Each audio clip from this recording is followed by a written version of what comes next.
ایک ویران شہر کے بیچ ایک پرانا حویلی کئی دہائیوں سے بے آباد پڑا تھا۔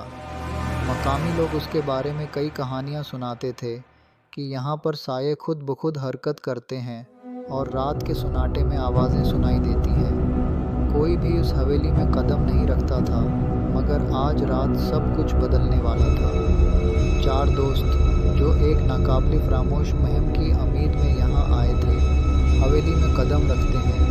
ان میں سے تھا آیان جو دلیر رہنما تھا، زارا جو شک و شبہ کی حالت میں تھی، فہد جو مذاق کرنے والا تھا، اور تھنا جسے اب پچھتاوا ہو رہا تھا کہ اس نے یہاں آنے کا فیصلہ کیا۔ جب وہ حویلی میں گھوم رہے تھے، عجیب و غریب واقعات شروع ہو گئے۔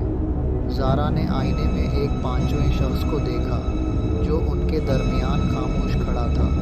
پھر اچانک کچن سے ایک کرسی خود بخود حرکت کرنے لگی، جیسے کسی نے اس کو کھینچ لیا ہو۔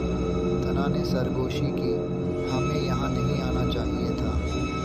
انہوں نے ایک ایسی سیڑھی دریافت کی جو ایک تہہ خانے کی طرف جا رہی تھی، جس کا دروازہ زنگ آلود تھا مگر کھلا نہیں۔ اندر کی ہوا ٹھنڈی اور گہری تھی، دیواروں پر عجیب و غریب نشان تھے، اور بیچ میں ایک بوسیدہ ڈائری پڑی تھی۔ ڈائری میں ایک لانت، ایک خاندان کے دکھ بھری کہانی اور اس حویلی کی انسانوں کی روحوں کا پیچھا کرنے کی تاریخ درج تھی۔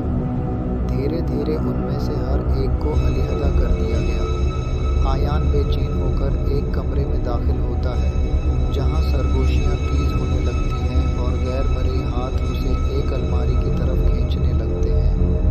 فہد ایک کمرے میں پہنچتا ہے جہاں ایک یاونک چیئر خود بخود حرکت کرنے لگتی ہے۔ زارا نے ایک تصویر دریافت کی جس میں حویلی کے اصل مالکان کی عکس تھا، لیکن ان میں سے ایک کا چہرہ خراشوں سے چھپا ہوا تھا۔